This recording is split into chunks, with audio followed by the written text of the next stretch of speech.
Hi everyone, I'm professional nature and travel photographer Ian Plant. Even if you're just a photo enthusiast, you probably have a lot of raw photo files, especially if you do wildlife or travel photography. I often get asked the question, how do you manage all of your raw files? And how do you store all of those files?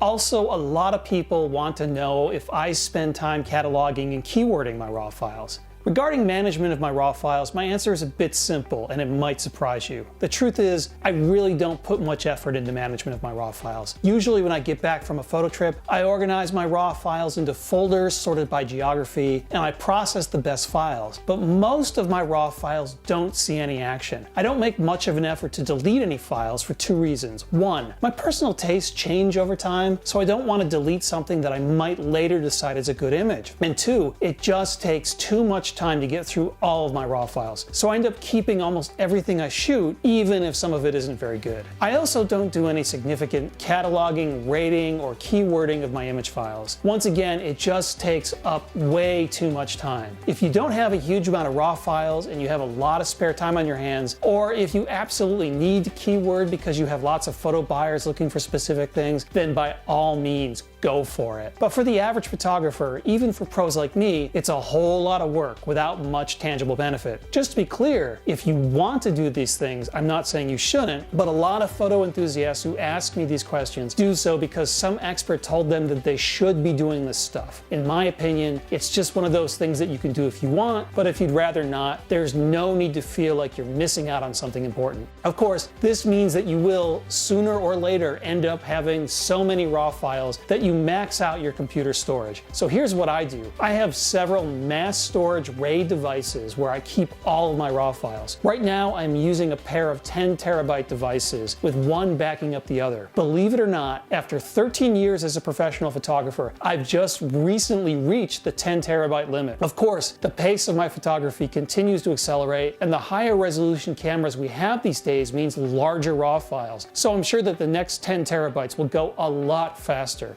So over time, my method of file and forget it might get a bit pricey, as mass digital storage isn't exactly cheap, but the expense is well worth it in my opinion. I often go back and look at images in my digital dumpster, and I usually find a few diamonds in the rough that I had previously overlooked. So it's a good idea to keep your files rather than deleting them because you don't initially think they're good enough. Also, I'd rather not spend a huge amount of time managing my raw files, so it makes more sense for me to pay a little extra to store the files, freeing up time for marketing and running my business, spending time with friends and family, and best of all, being out in the field making even more photos. I'm Ian Plant, and thanks for watching.